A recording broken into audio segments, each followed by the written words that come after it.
no Frankensteinzinho. Tipo assim, eu vou mandar um link de genética, depois eu mando o link de botânica, não tem problema. Tá? É importante vocês entenderem e estudarem nas páginas que eu estou mandando lá. Então, ok. Quem pode... A Maicinha já está falando aí para mim. Maicinha, já apareceu aí uma arara azul? Apareceu. Isso. Então vamos começar. Ok. Gente, já deixa uma parte aí do caderno de vocês, tá? Que vocês vão colocar assim, ó. Vídeos e links do Capetinga. Ok? Já deixa, divide aí o caderno e já deixa aí que eu vou ficar mandando pelo grupo. Mas vamos lá. Vamos trabalhar hoje, então, canetas apostos aí, tá? Eu estou começando, então, a apostila 2, capítulo 1. Combinado? Beleza? E aí são os conceitos, então, de ecologia. Bom, primeiro conceito que eu quero que você tenha em ecologia, o conceito de indivíduo. Indivíduo é um indivíduo só. Ele pode ser multicelular ou unicelular, não importa, tá? Mas o indivíduo é aquele organismo que já realiza todas as suas funções, inclusive a função de reprodução. Combinado? Isso aí é o indivíduo. E esse indivíduo, como eu falei, ele pode ser unicelular. Temos bactérias que são procariontes, que não têm núcleo definido. Temos protozoários e algas unicelulares, né? Que aí já são eucariontes. E a partir daí todo mundo vai ser eucarionte, né? Eu tenho também fungos, que são eucariontes, unicelulares e multicelulares. Eu tenho as plantas metáfitas, que são todas as plantas, briófitas, pteridófitas, gimnosperma, angiospermas. Todas as plantas são multicelulares. E eu tenho os animais, os metazoários, que todos são também multicelulares. Nos animais, depois a gente vai ver os filos lá, dos poríferos, quinidários ou selenterados, depois plateumintos, vermes chatos, depois nemateumintos, vermes cilíndricos, depois a gente vai ver molusco, aquele que tem corpo mole, os caramujos, as lesmas, os polvos, depois os anelídeos, né, que tem um corpo dividido em anéis e metâmeros, são as minhocas. Depois a gente vai ver os artrópodes, isso tudo é animal. Artrópode é quem tem exoesqueleto de quitina, aquele esqueletinho da barata, quando você pisa nela, faz aquele barulhinho crack, tá? Aquilo é um exoesqueleto de quitina, então ela é um artrópode, né? E patas articuladas, então tem as patinhas articuladas, né, com articulações. Então os insetos, os crustáceos, os aracnídeos estão aqui nos artrópodes. Depois a gente vai ver os equinodermos, que são as estrelas do mar, ouriço do mar, pepino do mar, lírio do mar, tudo do mar. E depois os cordados, aqueles que têm notocorda.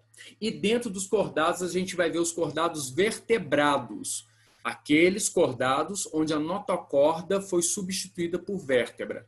Notocorda é um bastão cartilaginoso maciço do embrião. Mas nos vertebrados, como a gente, como essa arara azul, tá? Nós não temos mais notocorda. Essa arara azul não tem notocorda, eu não tenho, você também não tem, nem um cachorrinho ali fora tem notocorda. Tá? Mas tivemos quando a gente foi embrião. Então a gente tinha, né, um bastão maciço, cartilaginoso que sustentava o embrião. Nós somos cordados vertebrados. Então a notocorda foi substituída por vértebras. Beleza? Não existe mais notocorda. Na hora que você nasce, já não existe mais notocorda. Só existe coluna vertebral. Mas até lá, o seu 1 mês de vida, 1 mês e meio de vida, você ainda tinha uma notocordazinha lá, resquício da notocordazinha, tá? E aí a gente vai ver, então, os cordados vertebrados, ou seja, aqueles seres que já possuíram notocorda quando embrião, mas ela foi substituída por placas articulares, que são as vértebras, a coluna vertebral, e dentro desses cordados vertebrados, a gente vai ver, então, peixes cartilaginosos, que são os tubarões, peixes ósseos, tá? Que são o resto dos peixes. Se for arraia, tubarão é peixe cartilaginoso. Qualquer outro peixe que cair para você no Enem, que não é arraia ou tubarão, é peixe ósseo. Então aqui são os condríctites, condro é cartilagem. Condríctites, peixes ósseos, depois os osteíctites, peixes cartilaginosos, depois os anfíbios, né? Depois os répteis, as aves e, por fim, os mamíferos. Esses são os animais. Então, repare, todos os seres vivos foram englobados aqui nessa minha fala, nessa minha narrativa, tá? Desde os seres procariontes, que são as bactérias e cianobactérias, até os seres eucariontes mais complexos, né? Começando lá com protozoários, algas e fungos unicelulares, depois passando para plantas, fungos multicelulares e os animais, que eu falei todos os animais aqui, os grupos de animais, tá? Então, olha só, todos os seres vivos estão aí inseridos nessa narrativa. E eu quero que vocês guardem o seguinte: não importa se é unicelular ou multicelular. Então, não importa se é um protozoário, não importa se é uma planta, não importa se é um fungo, não importa se é um cordado vertebrado, tá? O indivíduo é aquele camarada que mantém um equilíbrio interno dele e já tem a capacidade reprodutiva, beleza? Ele está aqui, ó. Isso aqui é um indivíduo. Está aqui bonitinho, tá? Bom, o indivíduo é só um indivíduo que mantém a homeostase, o equilíbrio interno. Mas o indivíduo, ele não está sozinho no mundo, não. Beleza? Aí vocês vão guardar para mim aqui, ó. Um conjunto de indivíduos da mesma espécie. E o que define eles serem da mesma espécie? Se há fluxo gênico entre eles, tá? Ou seja, se eles reproduzem entre si e formam descendentes férteis. Então, ó, um conjunto de indivíduos da mesma espécie no mesmo local, então no mesmo espaço, tá? E no mesmo intervalo de tempo, isso a gente chama de uma população. Tá? Então, população é um conjunto de indivíduos da mesma espécie. Ficou claro? Ó, você tem populações de bactérias aqui, ó, na palma da sua mão. Por quê? Na verdade, você tem 5 diferentes tipos de bactérias. Então, você tem 5 populações diferentes. Tá? Por quê? Para ser da mesma população, tem que ser da mesma espécie. E se você tem 5 espécies diferentes aqui, você tem 5 populações. Mas por que eu falo que são 5 populações? Porque você vai ter, olha, da espécie A de bactérias, você tem um número de indivíduos X e elas vivem na palma da sua mão e no ano de 2020. Pronto. Então, você setorizou. Olha lá, na palma da sua mão e no ano. Ficou claro isso aí? Eu posso ter a população aqui, ó, das bactérias da espécie B, que vivem na palma da sua mão também. Então, tem o mesmo habitat. O habitat da espécie A de bactéria com a espécie B é o mesmo. Habitat é onde o ser vivo vive, tá? Mas essa população agora é a população da espécie B. Não é a mesma população de bactérias. Por quê? São espécies diferentes. Ok? Então, eu quero que você guarde o seguinte, ó. O conjunto de indivíduos da mesma espécie, no mesmo local e no mesmo intervalo de tempo, isso é uma população. Ficou claro isso aí? Então, olha, aqui, por exemplo, nessa Mata Atlântica, eu tenho vários indivíduos da espécie mico-leão dourado, tá? Leontopithecus rosalia, mico-leão dourado, e que estão vivendo nesse local e nesse intervalo de tempo. Então, aqui eu tenho uma população de micos-leões dourados. Se do outro lado daquele morro, tá? Eu tenho outro grupo de mico-leões dourados que vivem lá, ok? E no ano de 2020, mas lá é outra população. Por que é outra população? Porque vive num outro local. Ficou claro? Para vocês terem uma noção, olha, em Divinópolis existe a população humana de Divinópolis, você concorda? Ou seja, todos os indivíduos que estão em Divinópolis e que fazem parte da espécie Homo sapiens. Tá? Mas a população humana de Divinópolis é a mesma população humana que está em Belo Horizonte? Sim ou não? Não. Não. Por que não é? Eu vou perguntar para você, Maíse, pro resto da turma. Ué, mas isso aqui é Homo sapiens. Isso aqui também é Homo sapiens. Por que não são a mesma população? Porque eles estão em lugares diferentes. Isso. Embora estejam no mesmo intervalo de tempo, que é o ano de 2020, eles estão em locais diferentes. E estando em locais diferentes, você não pode considerar a mesma população. Ficou claro? A não ser que você brinque com seu olhar e você vai, então, hiperdimensionando o local, né? E aí você pode falar, eu posso falar, então, da população de Homo sapiens do Brasil? Pode. Aí você hiperdimensionou o local do seu estudo. Ficou claro isso aí? Você colocou uma visão mais macroscópica, né? Dessa sua amostragem para estudo. Beleza? Mas se você setorizar em cidades, a população de Divinópolis não é a mesma população de Belo Horizonte do ano de 2020. Outra pergunta que eu faço. A população de Divinópolis de 1908 é a mesma população de Divinópolis de 2020? Humana? Não. Embora sejam da mesma espécie, por que eles são da mesma espécie? Porque tem fluxo gênico. Fluxo gênico é cruzarem entre si e gerarem descendentes férteis por inúmeras gerações. Então, embora eles sejam da mesma espécie, a população de Divinópolis de 1908 não está na mesma unidade de tempo da população humana de Divinópolis 2020, ficou claro? Embora o local seja o mesmo, ok? Provavelmente não existe não existe mais nenhum representante da população de Divinópolis de 1908, provavelmente, ok? Embora todos eles lá fossem da mesma espécie que a gente. Tá? Então, isso aqui, nessa Mata Atlântica, que é uma floresta tropical. Floresta tropical, qual a característica desse bioma? Esse bioma, floresta tropical, muita chuva, muita pluviosidade, temperaturas quentes o ano todo praticamente, tá? Então, vai ter muitas plantas adaptadas a locais úmidos. A gente pode ver aqui, ó, um monte de briófitazinha aqui, ó. Tá? Briófitas são musgo. E musguinho só surge onde tem muita umidade, tá? Então, aqui, ó, nessa Mata Atlântica, não tem só a população de mico-leão. Tem população de outras espécies convivendo ali. Então, olha, eu já falei, ó, a população das briófitas, que são esses musgos. Pode ter a população dos parasitas de uma espécie de piolho que está aqui, ó, numa relação ecológica desarmônica interespecífica chamada parasitismo com o mico-leão. Então pode ter, por exemplo, os piolinhos, a população de piolhos. Tem bactérias, não se esqueçam que sempre tem micro-organismos, só que a gente não vê. Então tem bactérias, tá? Na mãozinha desse mico-leão tem bactéria, né? Que faz parte da flora bucal, nossa e dele, mas a gente está falando dele. Tá? Tem bactérias aqui, tem bactérias no solo dessa Mata Atlântica que estão fazendo reciclagem, né? Fazendo a decomposição da matéria orgânica, várias espécies de bactérias, então tem outras, várias populações outras, cada uma de uma espécie de bactéria lá decompositora, tem populações de fungos decompositores, tem populações de árvores de diferentes espécies aqui, então diferentes populações, né, de árvores da Mata Atlântica. Tem outros animais aí com suas respectivas populações na Mata Atlântica. Então quero que vocês percebam o seguinte, aqui eu não tenho só a população do mico-leão. E aí vocês vão guardar.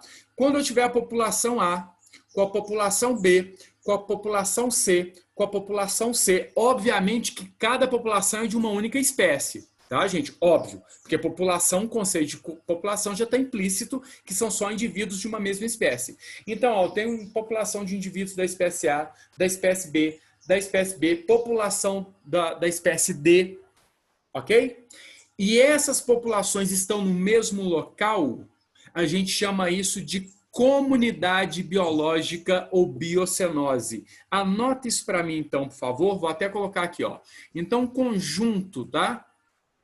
Um conjunto de populações de POP, isso vai ser chamado de biocenose, ou chamado também de comunidade biológica, ou simplesmente comunidade, hein? Ou simplesmente comunidade.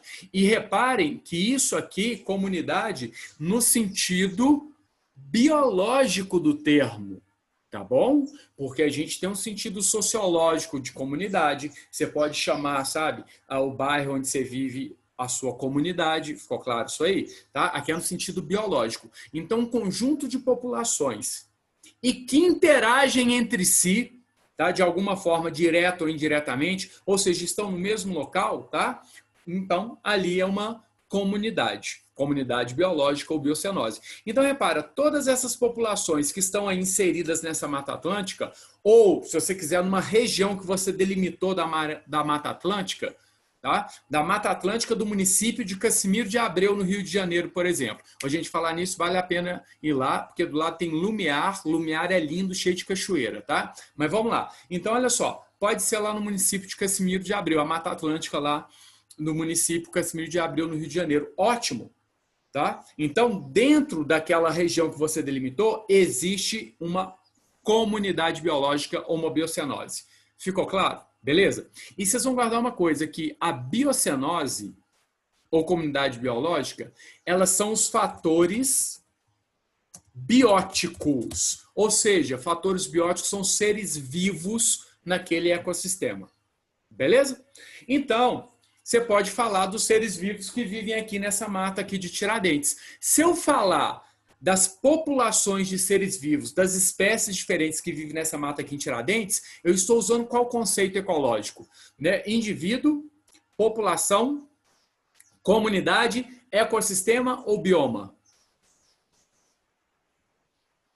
O conjunto de populações de diferentes seres que vivem nessa mata aqui. Comunidade biológica ou biocenose, que são os fatores bióticos, que são os seres vivos daquele local. Ficou claro? Daquele ecossistema. Agora, quando você tiver os fatores bióticos, que é a comunidade biológica ou biocenose, tá? Quando você tiver os fatores bióticos relacionando com os fatores abióticos, o que significa fatores abióticos? Alguém traduz para mim do latim?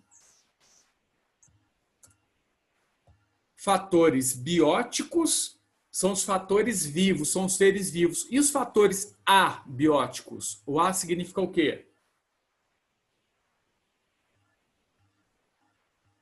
Negação, isso mesmo. Então, fatores abióticos são fatores que não são seres vivos, que não é a biocenose, que não é a comunidade daquele local, ficou claro? Então, fatores abióticos serão luminosidade, temperatura, salinidade, concentrações de gases, pH do solo e das águas, ficou claro? Então, vou colocar alguns exemplos aqui de fatores abióticos, tá? Então, você pode colocar luminosidade, temperatura,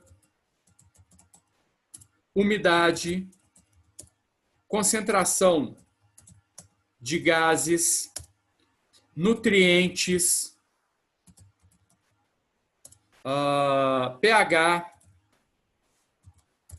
ok? Isso tudo serão fatores abióticos. Então, quando você tiver a população de micos-leões aí dessa Mata Atlântica, com a população dessas briófitas, são musguinhos aqui, com a população dos piolinhos deles, que são parasitas dele, com a população das bactérias decompositoras que estão no solo, as diferentes populações, com as populações dos diferentes fungos, com as populações das outras espécies de primata que estão aí nessa Mata Atlântica, com a população ou com as várias populações das diferentes espécies de árvores que estão aí, de pteridófitas, que são samambaias. Isso tudo são os fatores bióticos, a biocenose, a comunidade.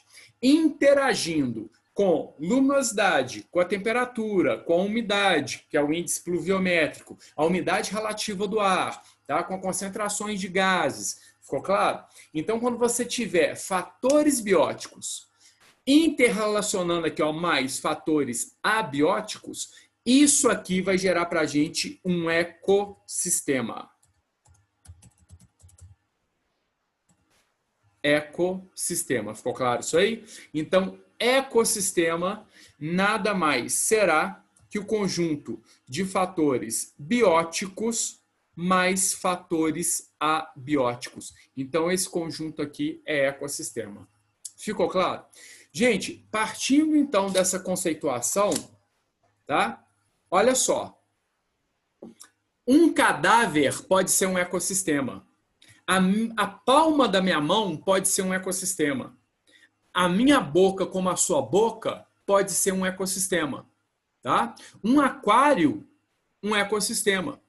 Uma cidade, um ecossistema. Tudo bem que não é um ecossistema natural, mas é um ecossistema porque, olha só, num cadáver, você tem fatores bióticos, que são as bactérias e fungos decompositores ali, as diferentes espécies, né, com suas respectivas populações. Então, lá você tem uma biocenose, você tem uma comunidade biológica num cadáver, tá?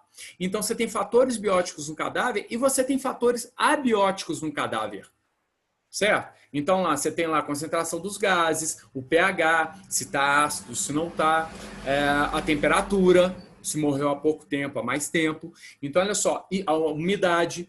Então, um cadáver pode ser um ecossistema. E, dependendo, tá, das espécies que estão ali colonizando o cadáver, a perícia criminal sabe te falar perfeitamente se esse cara ou, né, esse animal morreu há 2 horas atrás, se ele morreu há 2 dias atrás, se já tem uma semana que ele morreu, beleza? Consegue, então, inferir o tempo da morte daquele ser vivo ali. Tá? Então, o cadáver é um ecossistema.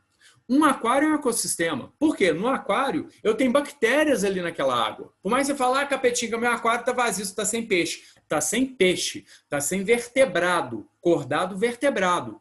Mas ali não tem nenhuma cuba de raio ultravioleta que está matando os micro-organismos. Então, certamente, ali naquele seu aquário ali tem bactérias. Ficou claro? Tem micro-organismos. Você que não está vendo. Então, no aquário, você tem lá bactérias, você pode ter cianobactérias, você pode ter protozoários naquele aquário, não está sabendo, porque eles são unicelulares, beleza? Aí tá, mas você fala, Capetinho, mas meu aquário tem plantinhas, tem cabomba, tem xigoga, né? Tem valisnéria, que são plantinhas de aquário. Então, ó, você tem lá a população de cabombas, a população de valisnéria, beleza? No meu aquário tem a população de peixinhos dourados, a população de paulistinha, que são, né, outras espécies de peixe. Então, olha só, você tem um conjunto de populações dentro do aquário. Então, olha lá, você tem uma biocenose. Bio, ser vivo. Seno, comum. Ose, processo. Bio, ser vivo. Seno é comum, tá? E ose, processo. Biocenose, o processo de seres vivos viverem em comum. Então, isso é a comunidade biológica, é um conjunto de populações. Tá? Então, biocenose, comunidade biológica e fatores bióticos são sinônimos. Então, no aquário tem. Mas no aquário tem a água, é fator biótico ou abiótico? Abiótico. Tem a luminosidade, tem a concentração de gases, tem um pH dessa água, que se vai ser alcalino ou se vai ser ácido. Percebe? Tem a temperatura dessa água, tem os nutrientes ali dissolvidos nessa água. Então, no aquário tem fatores abióticos também. Então, se tem fatores bióticos e abióticos, o aquário é um ecossistema. Ficou claro? Como uma cidade é um ecossistema, como a sua mão é um ecossistema. Tá? No aquário, as cidades são ecossistemas artificiais. Né? Sua mão é um ecossistema natural. Né? Você não construiu isso aqui é natural. Mas por que é um ecossistema? Você tem diferentes populações de bactérias que vivem aqui na palma da sua mão. Ficou claro isso aí? E isso são os fatores bióticos, a comunidade biológica, a biocenose. Mas você tem, olha, o pH específico aqui da queratina da mão, a temperatura, a umidade, né? A hiperidrose, se você sua muito na mão, né? Hiper, muito. Hidrose, hidro, água. Ose, processo. Hiperidrose, processo de muita água. Então, olha só, eu tenho uma hiperidrose palmar. Então, quer dizer, tem muita umidade na sua mão. Ficou claro? Pode ter alguma população de fungo, microscópio vivendo ali também. Então, guardem, a sua mão tem fatores bióticos e fatores abióticos. Então, assim como a sua boca, assim como o seu intestino. Então, na realidade, você pode pegar essas regiões e determiná-las como ecossistema. Até aí ficou claro? Sim ou não? Ficou. Tranquilo. Tranquilo? Desde que tenha fatores bióticos ou abióticos, tem ecossistema. Hoje, gente, eu esqueci de perguntar uma coisa. O Dinho já deu ecologia para vocês? Não, ecologia ele não deu, não. Não, né? Vocês não viram ecologia, não, né? Não. Depois o louco, agora que você pergunta, Capetinho, quando tá chegando no final da aula já. Beleza, então vamos embora. Agora que vem a hora do negócio. Agora que eu quero que vocês entendam uma coisa. Olha só. Qualquer relação de fatores bióticos e abióticos é chamado de quê? Tá escrito. De quê? Ecossistema. Isso. Boa, Mariana. Ecossistema, tá? Agora, vem aqui comigo, olha. Grandes ecossistemas. Olha o que eu falei. Grandes ecossistemas que são determinados pelo clima. Clima é temperatura, luminosidade e umidade de uma região do globo ou do continente, tá? Então, olha só. Grandes ecossistemas que são determinados pelo clima. Onde lá atingiu uma comunidade clímax. Comunidade clímax, olha lá, clímax, é o máximo que aquele clima permitia. Ou seja, comunidade clímax é o máximo de produtividade, de relações ecológicas, de biodiversidade, portanto, de números de espécies que poderiam ter ali em relação. Tá? Então, ó, grandes ecossistemas, ok? Determinados pelo clima, que atingiram uma comunidade clímax. Né? Uma comunidade clímax é o máximo de biodiversidade que comporta ali. Beleza? E essa comunidade clímax, clímax é determinado pelo clima e pela produtividade fotossintética daquela região. Beleza? E quase tudo que é produzido lá na fotossíntese das plantas daquela região, ou se for no mar, né, das algas, das cianobactérias, das algas unicelulares, quase tudo que é produzido ali pela fotossíntese, a matéria orgânica que é produzida ali é quase toda consumida ali pelos seres heterotróficos, pelos consumidores. Então, grandes ecossistemas determinados, grandes, eu falei grandes, tá? Determinados pelo clima, que atingiram comunidade clímax com máximo de biodiversidade e relações ecológicas que ali permitia ter, onde quase tudo que ali é produzido pelos produtores, que são seres autótrofos fotossintetizantes, são consumidos pelos consumidores, são seres heterotróficos. Então, essas grandes comunidades, tá? Esses grandes ecossistemas, são chamados, então, de biomas. Biomas. Vou colocar em laranja. Olha lá, ó, biomas. Ficou claro isso aí? Aí eu quero que vocês guardem o seguinte, olha. Todo bioma é um ecossistema. Por quê? Em todo bioma você tem fatores bióticos e fatores o quê, gente? Abióticos. Então, todo bioma é um ecossistema. Mas nem todo ecossistema é um bioma. Eu pergunto, a palma da mão de vocês é um bioma?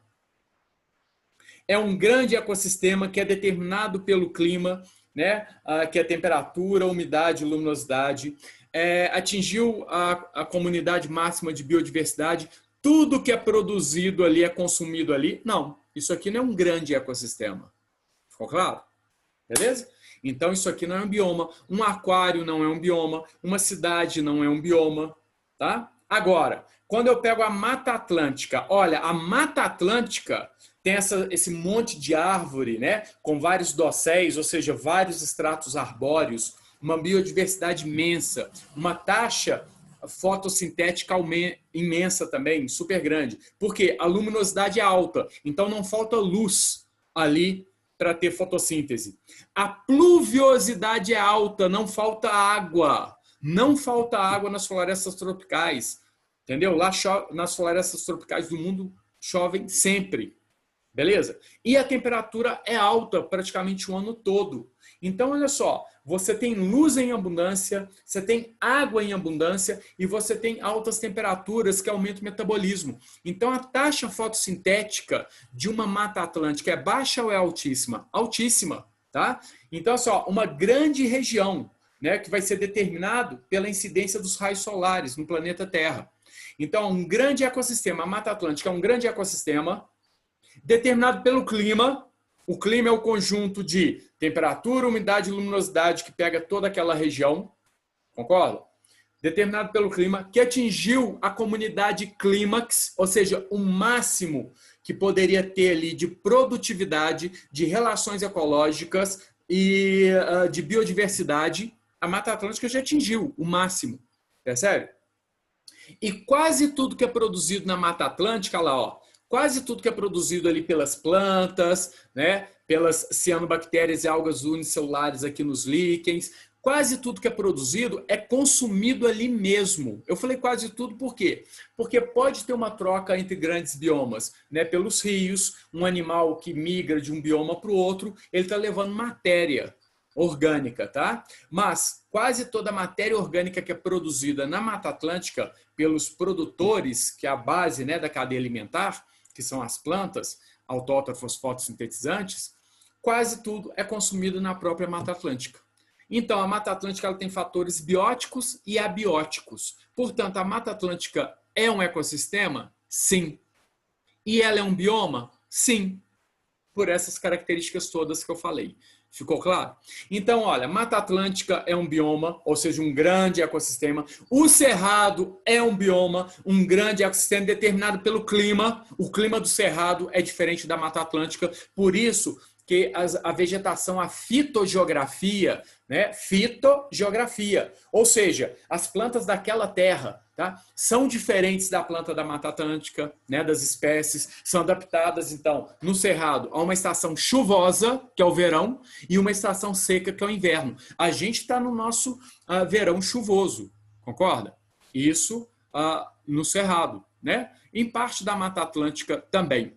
Mas quem já foi em Ubatuba, nem é Ubatuba, Ubachuva, né? Lá chove o ano todo. Lá é uma Mata Atlântica típica, beleza? Como na Ilha Grande, como na Ilha Bela, né? Como lá praticamente ali no sul da Bahia. Então são regiões de Mata Atlântica mesmo, onde tem chuva quase que o ano todo, beleza? É uma mata tropical, como a floresta amazônica, que chove também praticamente o ano todo, ou seja, altos índices pluviométricos. Você pode falar, Capetinho, mas tem uma variação pequena, não tem durante o ano? Tem, né? No inverno tende a ficar com um índice pluviométrico menor, mas mesmo assim a média anual, sabe, são 2.000, 3.000 milímetros, né, de chuva. Isso é muito para uma média. Beleza? O Cerrado tem menos, ok? Então serão outras espécies de plantas e outras espécies de animais e de micro-organismos no Cerrado. Mas o Cerrado também é um grande ecossistema que atingiu o máximo de biodiversidade e de produtividade que o clima determinava ali, que o clima permitia. Então é uma comunidade clímax. A Caatinga atingiu o máximo de complexidade, o máximo de biodiversidade, o máximo de produtividade que aquele clima da Caatinga determinava ou permitia. Qual que é o fator limitante da Caatinga, gente? É luz. Conversa comigo. Qual que é o fator limitante da Caatinga, que é o semiárido brasileiro? É luz. Lá tem pouca insolação, pouca luminosidade durante o ano. É igual a Finlândia, que fica 6 meses no escuro. É luz? Não. Não. Não. Boa, Mary. Mary, é temperatura? Não. Tem uma época do ano que lá fica menos 20 graus Celsius, igual lá na Alemanha, norte da Alemanha, igual no Canadá. Não. Então, olha, o fator limitante da Caatinga para não ter alta produtividade não é luz e não é temperatura. Qual que é o fator limitante da Caatinga? Que lá a gente não tem árvores exuberantes, né? Não tem chuva todo dia, não tem muitos nichos, então não tem uma alta biodiversidade igual a Mata Atlântica. Qual que é o fator limitante da Caatinga? Falta de água? Água, isso aí, é isso mesmo, umidade, água. Ficou claro isso aí? Umidade, beleza? Agora eu pergunto, não, primeiro eu vou falar e depois eu vou perguntar. A Caatinga, ela atingiu o máximo de complexidade, tá? Que aquele clima permitia. O máximo de biodiversidade. Tudo bem que a biodiversidade dela é muito menor que da Mata Atlântica, mas ali na Caatinga tem um máximo de biodiversidade que aquele clima permitia, ou seja, o máximo de número de espécies diferentes, o máximo de relações ecológicas que aquele clima permitia, tá? O máximo de relações ecológicas, né? Interações e relações ecológicas, de número de espécies, o máximo de produtividade. Quando eu falar produtividade, gente, é fotossíntese. O máximo de fotossíntese que aquele clima permitia. Então eu pergunto para vocês, a Caatinga é uma comunidade clímax? Fala sim, fala fala. A Caatinga é uma comunidade clímax? É uma comunidade clímax. Atingiu o máximo de complexidade que aquela falta de água, né, permitia ali? Sim. Agora, se cai numa prova para vocês. Onde tem maior biodiversidade? Onde tem maior biodiversidade? Ele vai comparar, ó, é comparativo. Onde tem maior biodiversidade? Na Mata Atlântica ou na Caatinga? Onde tem mais relações ecológicas? Na Mata Atlântica ou na Caatinga? Onde tem maior produtividade? Portanto, produtividade fotossintética, atividade fotossintética. Na Mata Atlântica ou na Caatinga? Onde tem mais nichos ecológicos, né? Na Mata Atlântica ou na Caatinga? Fala para mim, se eu comparar.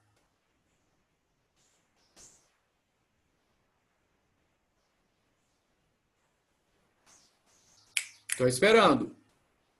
Mata Atlântica. Mata Atlântica. Se eu comparar, Mata Atlântica. Ficou claro isso aí? Onde tem maior biodiversidade, maior número de interações ecológicas, maior endemismo. Endemismo são espécies típicas só daquele ponto.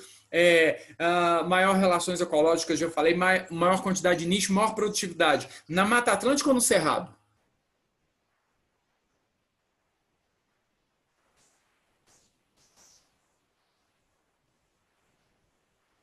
Mata Atlântica ou Cerrado? Mata Atlântica? Mata Atlântica. Por que, gente, é uma Mata Atlântica? Luz o ano todo, temperatura temperatura alta o ano todo e chove pra caramba. Então, na Mata Atlântica, tem restrição de água? Sim ou não? Não. Então, muita fotossíntese, por isso que as árvores ficam enormes, muita produção fotossintética. Então, tem muito alimento para um montão de ser. Por isso, maior biodiversidade.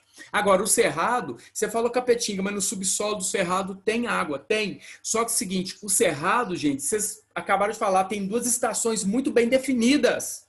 O verão é chuvoso, mas o inverno no cerrado é o quê, gente? Seco, né?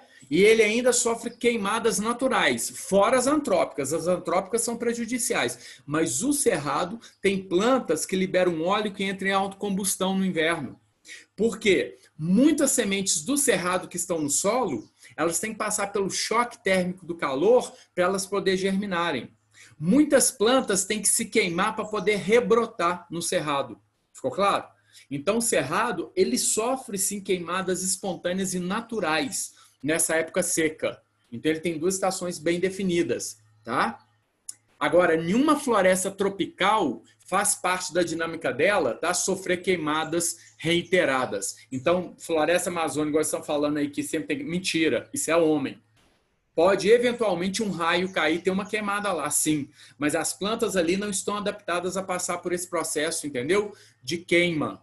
O cerrado já foi selecionado espécies que elas têm que passar por esse processo de queima para elas rebrotarem ou para sementes germinarem. E isso fez parte da evolução dessas populações de plantas do cerrado. Na Mata Atlântica, na Floresta Amazônica, não existe isso. Por quê? Porque ambos, Floresta Amazônica, tá? Que pega desde o norte ali, ó, pega Mato Grosso, pegando parte de Tocantins, Pará, fora e todo o norte do país, tá? Então, ó, a Floresta Amazônica, bem como a Mata Atlântica, que pegava toda a região aqui litorânea, desde o Rio Grande do Norte até Santa Catarina, e ainda adentrando pelo Paraná, São Paulo, Minas Gerais, vindo até aqui ó, no centro de Minas Gerais, beleza? Que foi destruído já quase 95% da floresta, né, Mata Atlântica. Então, tanto Floresta Amazônica quanto Mata Atlântica são florestas tropicais. E anota para mim aí, por favor. Toda floresta tropical é altamente úmida. O índice pluviométrico é altíssimo. Ficou claro? Então não tem restrição de água época nenhuma. Nenhuma. E o cerrado vai ter uma época do ano que não tem pluviosidade, que é o inverno, que é seco. Embora no lençol freático do cerrado continua tendo água. Por isso que as plantas do cerrado é uma árvore ao contrário. Elas têm muito mais raiz embaixo do que galho em cima. Tá? Eles falam que o cerrado é uma floresta ao contrário. Porque as raízes, a biomassa de raiz no cerrado e de tubérculos, caules subterrâneos para guardar a reserva, é muito maior que a biomassa aérea. Beleza? Porque uma época do ano fica sem água, quem tem raiz profunda vai conseguir água. Porque através da chuva não vai ter. E ainda tem queimada. E aí, quem guarda, então, reservas em tubérculos, que são caules subterrâneos, consegue rebrotar. Beleza? Então, olha, quem tem maior biodiversidade, então, vai ser a Mata Atlântica. Beleza? ou a floresta amazônica do que o cerrado, né? Do que os pampas, do que a caatinga, ok? Alguma dúvida, galera? Ficou claro qual que foi o conceito de bioma? Ficou. Ficou? Beleza. Então tá. Vamos então passar. Aqui, ó, outra coisa. Olha só, essa espécie é altamente aparentada com essa. Esse aqui é o Leontopithecus rosalia. Esse aqui é o Leontopithecus crisomelas. Ó, leão. Pithecus, macaco. Criso, dourado. Melanina, negro. Então aqui, ó, Leontopithecus crisomelas. Esse aqui é o macaco, leão, dourado e preto. Esse aqui é o Leontopithecus rosalia. Rosalia porque lembra uma rosa, essa tufinha dele aqui, para quem batizou, né? Leontopithecus, macaco, leão, que lembra uma rosa, tá? Tem gente que fala que tem Leontopithecus crisos é dourado, né? Beleza. Elas são altamente aparentadas, mas não são da mesma espécie. Por quê? Não são da mesma espécie porque não há fluxo gênico entre elas, tá? Ou seja, elas podem até reproduzir, mas não produzem descendentes férteis por inúmeras gerações. Fluxo gênico é indivíduos, então, reproduzirem entre si e formarem descendentes férteis por inúmeras gerações. Olha, isso aqui vive na Mata Atlântica da região lá de Casimiro de Abreu, tá? A região serrana do Rio de Janeiro. Isso aqui vive na Mata Atlântica do sul da Bahia, na região de Ilhéus. Então, repara, são trechos de Mata Atlântica que são separados por grandes rios. Então, na natureza, eles nem se encontram. Tá? Então, houve uma divergência evolutiva a partir de uma população ancestral. Era uma população ancestral que foram separada por grandes rios, e aí mutações que aconteceram aqui não foram as mesmas daqui. E as matas atlânticas ali têm particularidades um pouco diferentes. E aí, então, as mutações formaram espécies diferentes. Esse processo é chamado de especiação. E como elas foram separadas geograficamente, a gente fala que foi uma especiação alopátrica. Alo, outro. Patro, pátria. Cada um ficou numa pátria e o outro na outra, tá? Mas todos dois vivem num bioma, ou seja, um grande ecossistema chamado Mata Atlântica. Só que aqui é a Mata Atlântica de região serrana, no Rio de Janeiro, e aqui é a Mata Atlântica de região mais de planície, lá na região de Ilhéus. Gente, a prova que isso aqui é a Mata Atlântica Floresta Tropical. Olha só, isso aqui é bromélia, latifoliada. Late é largo, folhada, folha. Essas árvores são latifoliadas. Plantas latifoliadas com folhas grandes só pode ser de mata tropical, porque a área da folha é uma área de transpiração, de evapotranspiração. Tá certo? Evapotranspiração. Então, repara, para eu ter uma área grande de folha e evapotranspirar muita água, isso só pode acontecer se o ambiente for altamente úmido.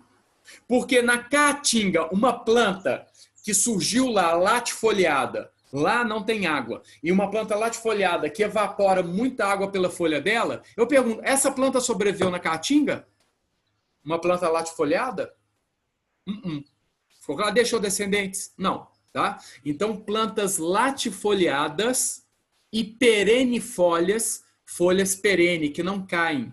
Tá? Então, plantas latifoliadas perennifólias são típicas de matas tropicais do mundo. E os dois representantes de mata tropical que a gente tem aqui é a Mata Atlântica, na região então litorânea leste do país, né? Pegando até as montanhas de Minas. Aqui é a Mata Atlântica, beleza?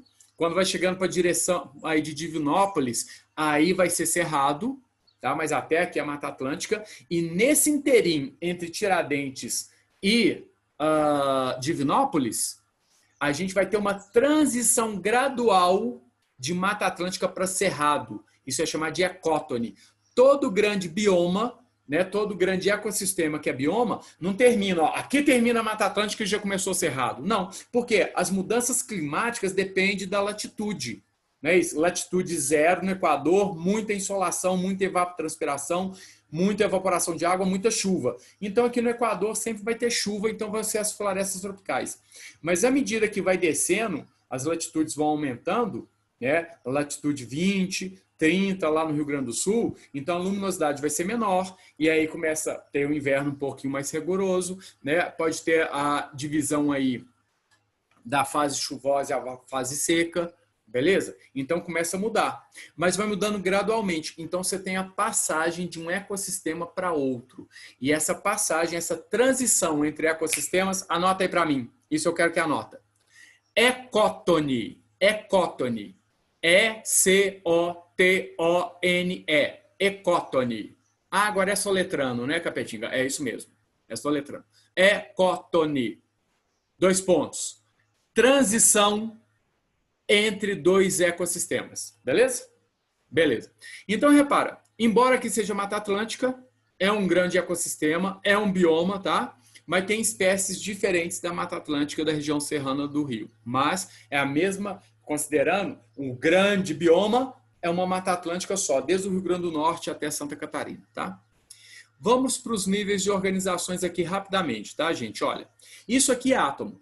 Átomo ele é muito bem estudado lá na química, que vocês bem, né, estudam lá. Que tem 2 regiões atômicas muito bem definidas, vocês estudam o núcleo com os prótons e nêutrons. E aqui eu vou ter uma região chamada eletrosfera, onde ficam os elétrons. Beleza.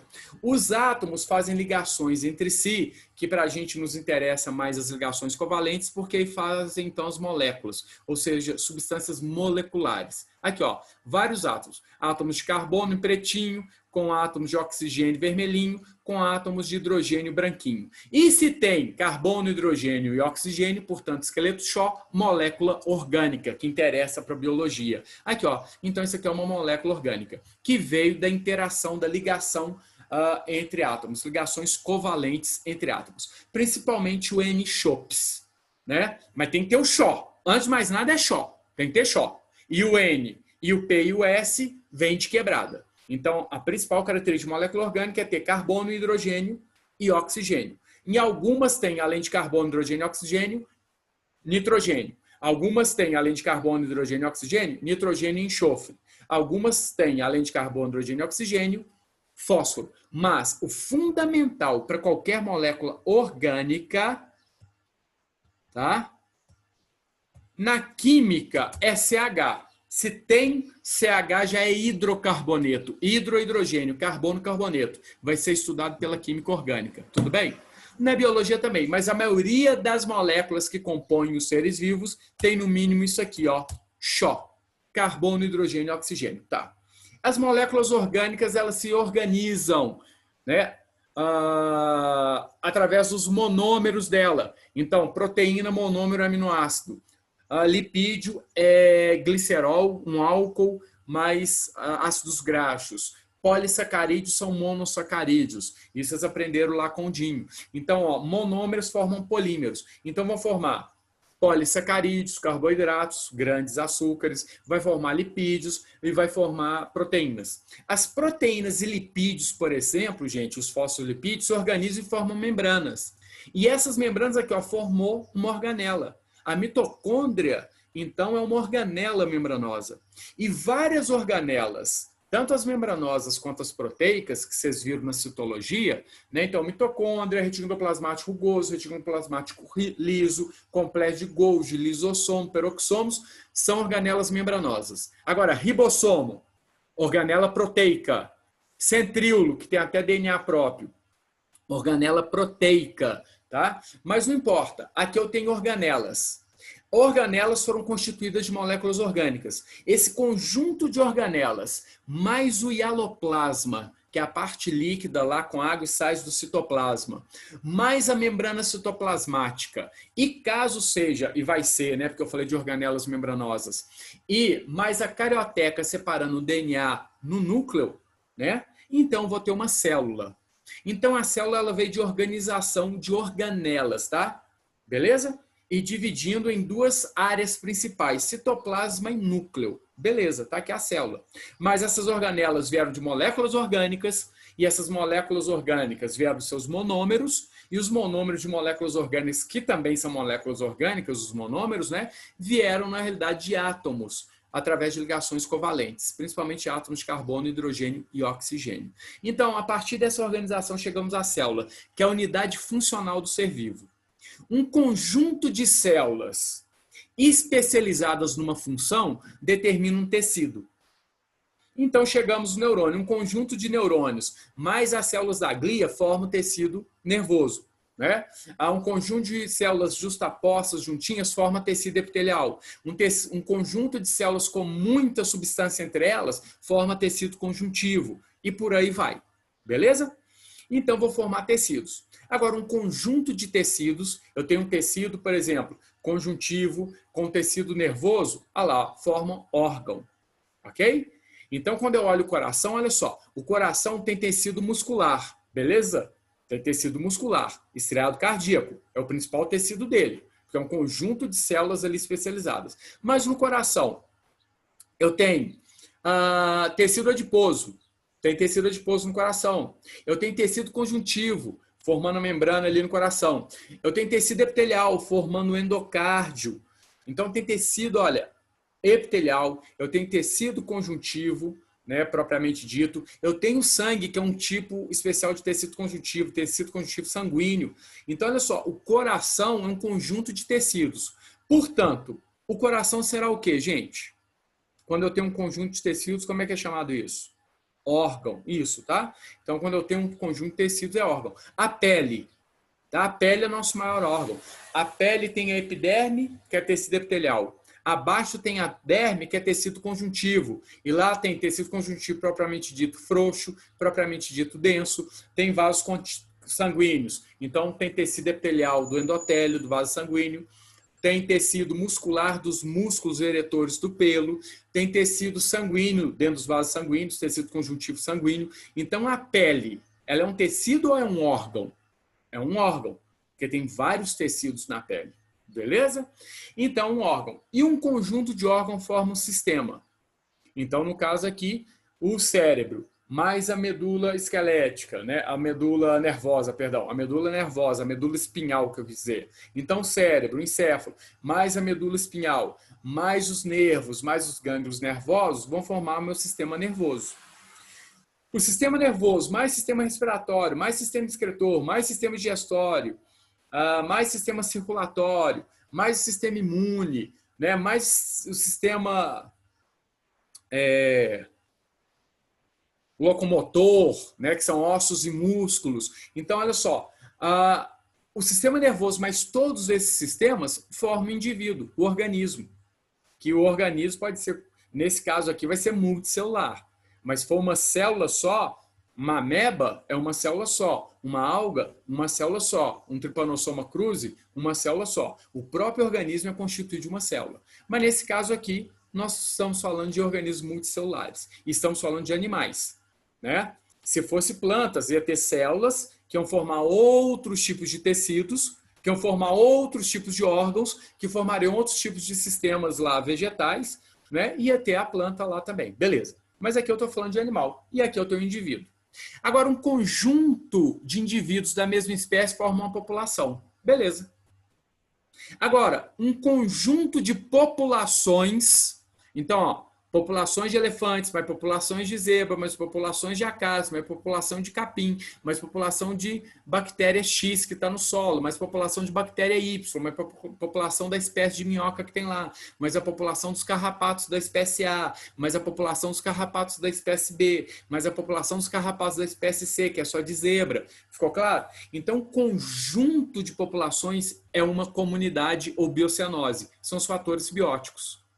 Quando eu tenho os fatores bióticos mais os fatores abióticos esses aqui. Então, luminosidade, umidade, temperatura, pH, concentrações de sais, concentrações de gases. Tá? Quando eu tenho, então, o conjunto de fatores bióticos, que é a biocenose, mais os fatores abióticos, eu tenho um ecossistema. Que nesse caso aqui é um grande ecossistema que atingiu comunidade clímax.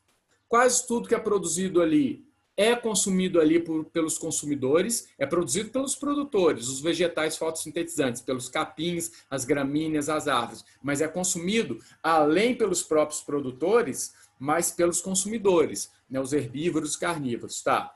Então, olha só, um grande ecossistema, como nesse caso aqui, onde quase tudo que é produzido ali, a produtividade lá é consumida ali, alta produtividade determinada pelo clima, atingir uma comunidade clímax, beleza? Então, esse ecossistema é chamado de quê, gente? Bioma. E esse bioma é a savana, savana africana, beleza? Agora, o conjunto de biomas, ou desses grandes ecossistemas terrestres, que estão divididos em epinociclos, são os biomas terrestres, limnociclos, os biomas aquáticos, de rios e lagos e lagoas, e talassociclo, os biomas marinhos, tá? De praias, de regiões de zona costeira, de regiões abissais, de mar aberto. Tá? Então, quando eu pego todos os biomas existentes no planeta Terra, que estão distribuídos no epinociclo, no limnociclo, no talassociclo, eu tenho a biosfera. A biosfera é uma das esferas do planeta. Eu tenho a atmosfera, que é a esfera gasosa. Eu tenho a litosfera, que vocês viram na geografia, que é a esfera rochosa. Não é isso? Litosfera. Eu tenho a hidrosfera, que é a parte do planeta que é constituída de água. A biosfera é a região do planeta Terra que tem vida. Ficou claro? Biosfera, região do planeta Terra que tem vida. Isso vai desde acima de 8.000 metros de altura, acima do Everest, porque tem aves que passam ali migrando, tem pólens que passam ali, esporos que passam por cima do Everest. Então, vai mais ou menos de 8.000, né, 8.000 e pouco, né? 8.070, 8.090 metros de altura, até as zonas abissais, no fundo dos oceanos, de 11.000, 12.000 metros de profundidade. Então, mais ou menos, tá? Nesse intervalo aí, né, de quase 20.000 metros, de 20 quilômetros, nós temos vida no planeta Terra. Mas muito cuidado, tá, gente? A vida, ela não tende aos extremismos, por isso, cuidado com o extremismo, tá?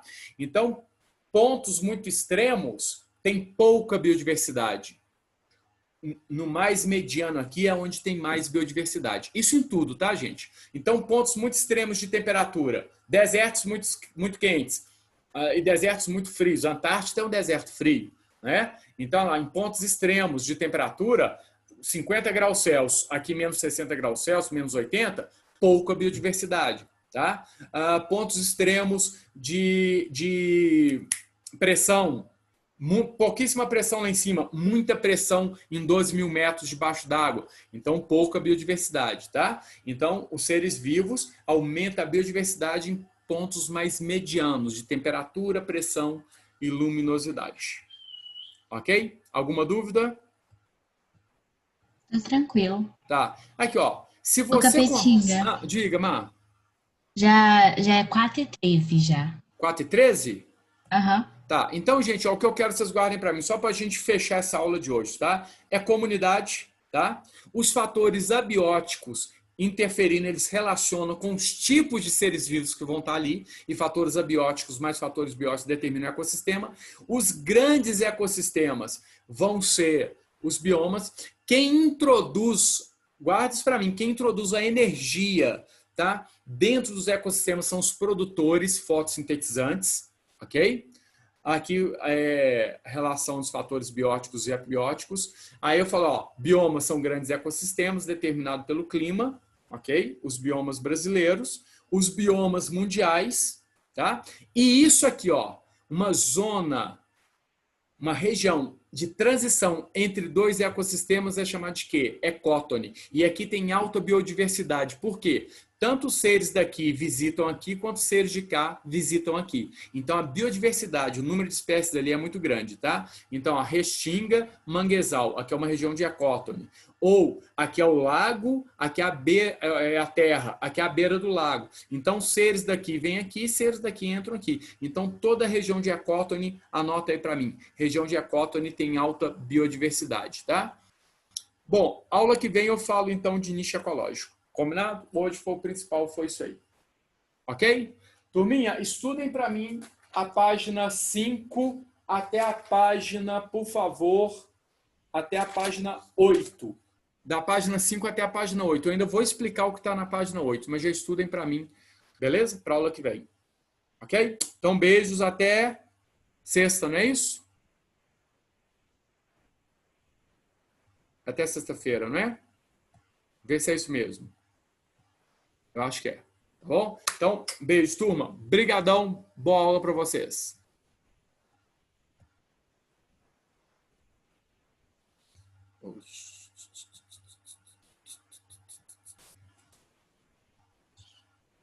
Deu ruim aqui.